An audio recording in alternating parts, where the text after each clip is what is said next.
साथियों, बिहार में जो धुआं उठा वो उत्तर प्रदेश आ पहुंचा।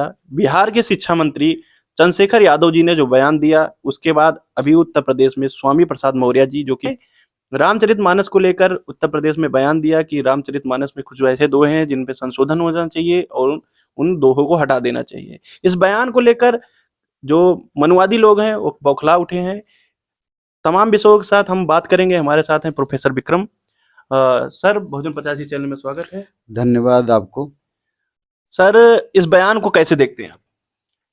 मैं इस इतिहास का प्रोफेसर होने के नाते मैं इस बयान को एक विश्व के बड़े पोस्ट मॉडर्निस्ट इतिहासकार हैं, उनका नाम है मिशेल फुको। मिशेल फुको कहते हैं यदि आपको किसी देश की सभ्यता समाप्त करनी है, किसी देश का इतिहास समाप्त करना है, तो आप उनके देश का इतिहास मिटा दीजिए। मैं बेसिकली इस मुद्दे को इतिहास के रूप में देखना चाहता हूँ। इतिहास बनाने की लड़ाई है। ये एक दो विचारधाराओं की लड़ाई है। एक विचारधारा मनुवाद की लड़ाई है, दूसरी विचारधारा बहुजनवाद की लड़ाई है। मनुवाद हर कीमत पे जद्दोजहद कर रहा है कि हर कीमत पे उसकी विचारधारा जो सदियों से चली आ रही है वो बनी रहे, और बहुजनवाद उस विचारधारा को रिप्लेस करने की लड़ाई कर रहा है, जो कि संवैधानिक लड़ाई है, जो लिबर्टी, इक्वालिटी, फ्रेटर्निटी की लड़ाई है। उसी सेंस में डॉक्टर बी आर अम्बेडकर ने अपनी कई किताबों का हवाला देते हुए कहा है कि प्राचीन भारत का इतिहास दो धर्मों की लड़ाई है, दो वर्गों की लड़ाई है। एक हिंदूवाद की लड़ाई है, एक बुद्धिज्म की लड़ाई है। ये दोनों की क्रांति और कुछ नहीं है, ऐसा डॉक्टर बी आर अम्बेडकर ने अपने कई पुस्तकों में कहा है। वर्तमान समय में चंद्रशेखर यादव जी की बात से ही लेते हैं। जब उन्होंने ये बात कही थी, चूँकि वो मंत्री थे इसलिए बयान ज़्यादा इम्पोर्टेंट हो गया। जब उन्होंने ये कहा था कि रामचरितमानस पे बैन लगना चाहिए, और उसी बात को कंटिन्यू करते हुए यूपी के पूर्व मंत्री स्वामी प्रसाद मौर्य जी ने ये बात कही थी। सबसे पहले हम स्वामी प्रसाद मौर्य जी का अगर बैकग्राउंड देखें तो वो बहुजन समाज पार्टी के संस्थापक साहब कांशीराम जी के साथ रहे हैं। कांशीराम साहब के साथ रहते हुए ने कई भी कैडर दिया है, मंत्री भी रहे हैं। ये जो बयान है उस बहुजन समाज के साये का बयान है। जब वो कहते हैं कि रामचरितमानस एक बकवास है, रामचरितमानस में कुछ दोहे हैं, उस पे प्रतिबंध लगना चाहिए, तो ये बिल्कुल सत्य कह रहे हैं। ये बहुजन समाज का दो सभ्यताओं का टकराव है, और ये आज का कोई नई बात नहीं है, ये बहुत पुराना बयान है। और बहुजन समाज हमेशा से जो काल्पनिक ग्रंथ हैं जिसमें जातिवाद का पोषक जो दोहे हैं या जातिवाद को मानने वाले ग्रंथ, उस सब के खिलाफ रहा है। स्वामी प्रसाद मौर्य का बयान भी इसी संदर्भ में उन्होंने दो दोहों का जिक्र किया है। उस दोहों का मैं अगर आपको एक्सप्लेन करूं, एक दोहा है ढोल गंवार शूद्र पशु नारी, ये सब ताड़न के अधिकारी। यदि आप ढोल गंवार को देखें, ढोल का मतलब होता है निम्न या आदिवासी, गंवार का मतलब टोटली गंवार जो अनपढ़ जमात है, ढोल गंवार शूद्र, शूद्र का मतलब होता है ओबीसी, आज का ओबीसी। और बहुत लोगों के शब्द में अलग अलग, किसी ने शूद्र को पिछड़ा वर्ग कहा है और किसी ने अति पिछड़ा वर्ग कहा है। तो दो भागों में डिवाइड किया गया। कर्पूरी ठाकुर का जयंती है, उन्होंने भी जब बिहार में रिजर्वेशन लागू करने की बात हुई तब भी ओबीसी को दो भाग। तो ये शूद्र समाज जो है उसको ताड़न के अधिकारी कहा है। और चौथा नाम है नारी, माने महिला, किसी भी वर्ग की महिला हो ना, उस सारी महिलाओं को उन्होंने ताड़न के अधिकारी कहा। मैं नहीं समझ पाता कि हिंदू समाज जहाँ पे महिलाओं को बहुत ऊंचा दर्जा देने की बात करता है, वहीं पे रामचरितमानस में ताड़न के अधिकारी कहा गया है। मुझे इस सवाल पे प्रॉब्लम है और मैं भी ऑब्जेक्शन देखता हूँ। दूसरा, उन्होंने दोहा कोट किया है कि पूज्य विप्र सकल गुणहीना, नहीं पूज्य शूद्र ज्ञान प्रवीणा। पूज्य विप्र, ऐसे विप्र मतलब ब्राह्मण, ऐसे ब्राह्मण की पूजा पाठ कीजिए। पूजिए, जो पूजा है जो सकल गुण, सब कोई गुण ही नहीं है, बस वो जाति का ब्राह्मण है तो उसकी पूजा कीजिए। न पूज्य शूद्र ज्ञान प्रवीणा, सकल गुणों से प्रवीण अगर शूद्र है यानी ओबीसी है तो उसकी पूजा न कीजिए। यहाँ पे अछूत की बात नहीं है, पंचमा बढ़ना की बात नहीं है। पता नहीं लोग इसको इस तरह से ओबीसी और बनाम दलित देखने की कोशिश करते हैं, जो कि गलत है। ये बिल्कुल इसमें है ही नहीं, और ये इतिहास की लड़ाई है। तो मैं तो ये कह रहा हूँ कि रामचरितमानस ही क्यों, पूरी दुनिया में जो भी ऐसे धर्म ग्रंथ हैं जहाँ पर जाति की महक आ रही है, बदबू आ रहा है, उस सारे धर्म ग्रंथों को बैन कर देना चाहिए। सर अभी आपने देखा था कि अयोध्या के महंत जी हैं, उन्होंने 10 करोड़ का इनाम चंद्रशेखर जी पे रखा था। अभी स्वामी प्रसाद मौर्य जी ने जब ये कहा, तो उसके बाद एक गौरव शर्मा जी हैं, जिन्होंने कहा कि अगर जो केशव स्वामी प्रसाद मौर्य जी का जीवा कलम करेगा, उसको 51,000 रुपए का इनाम दिया जाएगा। ऐसे बयान, संविधान अगर इस देश से चल रहा है, तो संविधान राष्ट्र होने के नाते, संविधान अगर भारत देश में डेमोक्रेसी है, तो इस देश को जो ऐसे लोग हैं, किस पायदान पे लेके जा रहे हैं? तो एक तो ये बहुत गलत ही सोच है भारत के लोगों का कि भारत में डेमोक्रेसी है। राजनीतिक रूप से हम लोगों ने डेमोक्रेटिक सेटअप को तो अपना लिया है, लेकिन ट्रेडिशन या सामाजिक रूप से हमने डेमोक्रेसी को अपना नहीं पाए। बाबा साहब खुद बात ये कई बार कहते हैं, संविधान सभा में भी कहा। उन्होंने कहा कि जब तक जातिवाद रहेगा, जब तक जातिवाद रहेगा, तब तक जनतंत्र कायम नहीं हो सकता। तो ये जो आपने जीभा काटने के बयान है, ये उससे ही से रिलेटेड बयान है।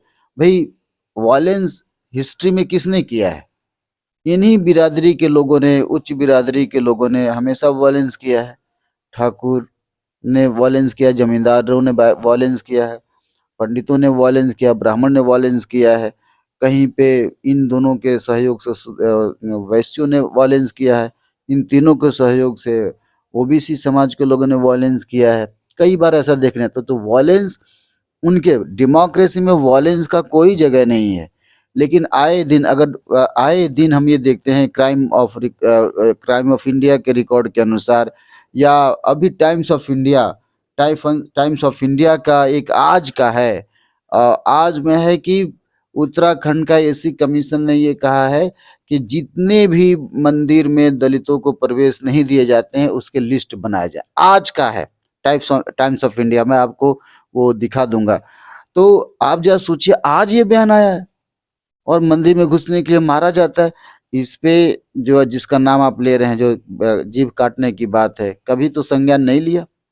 भैया, अभी विरोध क्यों नहीं होगा? आप उसको इंस्टॉल करना चाहते हैं, स्टैब्लिश करना चाहते हैं। हम करें कि आप जातिवाद समाप्त कीजिए ना। आप जातिवाद समाप्त करने की बात नहीं करते। हमारा मकसद क्या है कि जातिवाद को मिटा देना। और बाबा साहब ने क्या कहा? बाबा साहब ने कहा कि जातिवाद कब मिटेगा? इंटर डाइनिंग से जातिवाद नहीं मिटेगा, इंटरकास्ट मैरिज से भी जातिवाद, माने अंतर जातीय विवाह से भी नहीं मिटेगा, और खाने पीने से भी जातिवाद नहीं मिटेगा। मिटेगा कैसे? बाबा साहब का कहना है कि जब तक जातिवाद के मानने वाले धर्म ग्रंथों में जो विश्वास है, अगर वो समाप्त नहीं होगा, तब तक जातिवाद नहीं मिटेगा। अर्थात सभी धर्मों के जो ग्रंथ हैं इस हिंदू के, उसको समाप्त कर दिए जाए। बाबा साहब ने एनिहिलेशन ऑफ कास्ट में, इस किताब में ऑलरेडी कई बार बता चुके हैं। इसको प्लीज आप ठीक से दिखाइएगा। और उसके बाद अब मैं कई मंचों पे बार कह चुका हूँ, इस किताब में कह चुके हैं, रिडल्स ऑफ हिंदुइज्म। इसमें बाबा साहब ने रिडल्स ऑफ रामा और कृष्णा पे बात की है। इस किताब को भी अब दिखाइएगा। ब्रजरंजन मणि की किताब है, बड़ी इंटरेस्टिंग नाम है, डी ब्राह्मणाइजिंग हिस्ट्री। डी ब्राह्मणाइजिंग मतलब जो ब्राह्मणाइजिंग हिस्ट्री है, उसको रिप्लेस करना, उसको समाप्त करना है। इस किताब का टाइटल है, डी का मतलब नॉट, है ना, या रिप्लेस ब्राह्मणाइजिंग हिस्ट्री। इस हिस्ट्री को समाप्त करना है। बाबा साहब, ये किताब ब्रजरंजन मणि की किताब है, और छपा किसे? मनोहर का जो पब्लिकेशन है, जितने तरह के पब्लिकेशन है वो सब ऊंची जातियों के हैं। इस किताब को छापा किसने है? Education department, government of Maharashtra ने छापा है। और रिडल्स का मतलब होता है पहेली। तो ये कहना है कि हिंदू समाज एक तो पहेली है। हिंदू समाज के, आप अभी बागेश्वर धाम के बारे में आप देख रहे हैं, चर्चा चल रही है ना, बागेश्वर बाबा के बारे में कहा जा रहा है कि चमत्कार दिखा रहे हैं। तो बहुत से जो संत महाराज कह रहे हैं, गलत बोल रहे हैं।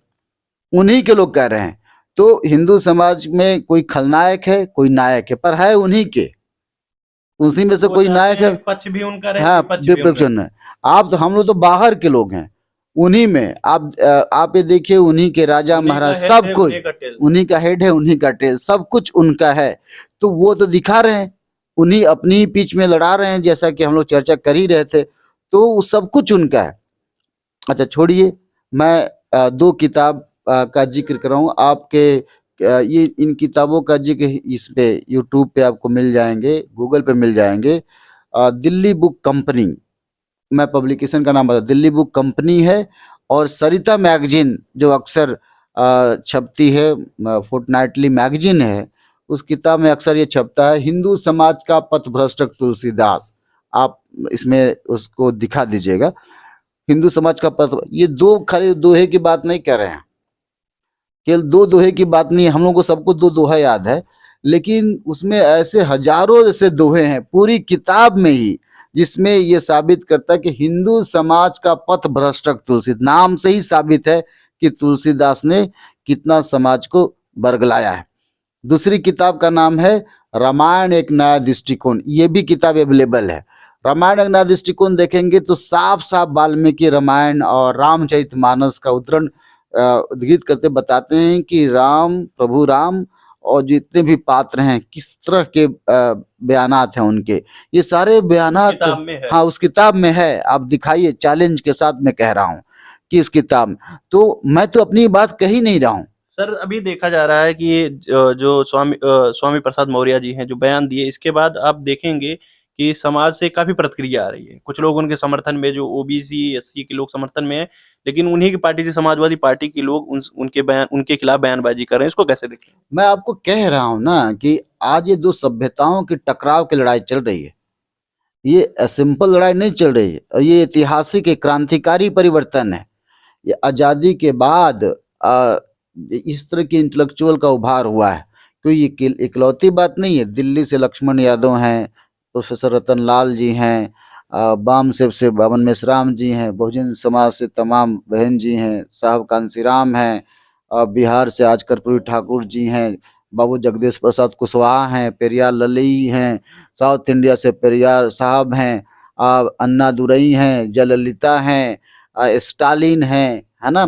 पर मध्यकाल से कबीरदास हैं, रैदास हैं, इधर दूसरे समाज से भगत, जो समाजवादी लोग, भगत नंद कुमार बघेल जी भी नंद कुमार बघेल, वहाँ ये छत्तीसगढ़ के, वो तो बड़े कंट्रोवर्सी में रहते हैं। छत्तीसगढ़ के जो मिनिस्टर हैं, भूपेश सिंह बघेल के पिताजी, वो नंद बघेल जी हमेशा बोलते रहते हैं।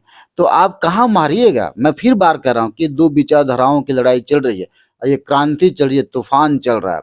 एक प्रोफेसर हैं क्रिस्टोफर जफलेट, उन्होंने किताब लिखी थी द साइलेंट रेवोल्यूशन, ठीक, बहुजन समाज पार्टी के संदर्भ में उन्होंने कहा था कि साइलेंट रेवोल्यूशन, जमीन के स्तर पर रेवोल्यूशन चल रहा है। तो विवेक कुमार, प्रोफेसर विवेक कुमार दिल्ली के प्रोफेसर, उन्होंने कहा था ये साइलेंट रेवोल्यूशन नहीं है, ये रोरिंग रेवोल्यूशन है। रोरिंग का मतलब गरजता हुआ रेवोल्यूशन। तो मैं विवेक सर की रिपोर्ट बात को कह रहा हूँ कि ये गरजता हुआ रेवोल्यूशन है। चंद्रशेखर यादव कुछ नहीं है, ये गरजता हुआ एक विचारधारा है। मैं ये स्वामी प्रसाद मौर्य नहीं है, ये गरजता हुआ विचारधारा है ना। और आप मेरी भी बयान को इसी तरह से देखिए कि ये गरजता हुआ विचारधारा है। हम एक पौध तैयार किया है इस समाज ने। 70-80 के दशक से लेकर जो आंदोलन चला वामसेव के रूप में, DS4 के रूप में, आज भी चल रहा है। ये विचारधारा जो दिखाई भले न पड़े, लेकिन इसका इम्पैक्ट लार्जर है। अब वो समाज पढ़ लिख करके आगे बढ़ने लगा है। पहली जनरेशन अब यूनिवर्सिटीज में गई है, 1100 करीब असिस्टेंट प्रोफेसर हो चुके हैं। हाँ, और उसी तरह से इंजीनियर, डॉक्टर भी हो गए हैं। अब हमारे समाज के पास ओम प्रकाश वाल्मीकि की किताब है, स्वराज सिंह बेचैन की किताब है, जूठन है, अपना बचपन अपने कंधों पे है, हाँ, अनीता भारती, रजनी तिलक, है ना। तमाम तरह के जो बहुजन समाज के, आरा चौधरीराम यादव हैं आपके BHU से, है ना, इलाहाबाद से भी कुछ प्रोफेसर्स हैं जो कहते नहीं सामने, लेकिन विचारधारा उनकी बहुजन समाज की विचारधारा है। तो आज जो है ना, दो सभ्यताओं का टकराव चल रहा है, यह क्लैश ऑफ सिविलाइजेशन। एक प्रोफेसर है सैमुअल हंटिंगटन, उन्होंने किताब लिखी थी क्लैश ऑफ सिविलाइजेशन। तो स्वामी प्रसाद मौर्य के जो विचार है वह इसी विचारधारा की लड़ाई है, ये विचारधारा की लड़ाई है। बहुत बहुत धन्यवाद। धन्यवाद। साथियों, किसी ने सही ही कहा है कि किसी भी इंसान को, किसी भी समुदाय को कुछ दिन, कुछ समय के लिए आप गुलाम बना सकते हैं, लेकिन वर्तमान में जो बहुजन समाज के पढ़े लिखे लोग हैं वो जागृत हो रहे हैं, और जागृत होने के साथ साथ वो अपने हक अधिकार की लड़ाई जो है, अब जो बातें जो बहुजन समाज कल तक बोलता नहीं था, वो आकर अब सोशल मीडिया पर और बहुजन समाज के सामने रखने का काम कर रहा है। इन तमाम विषयों को आप कैसे देखते हैं? अगर आपको वीडियो ज़्यादा अच्छा लगा तो वीडियो को लाइक करें, चैनल को सब्सक्राइब करें और वीडियो को ज़्यादा से ज़्यादा ग्रुपों में शेयर करें। धन्यवाद।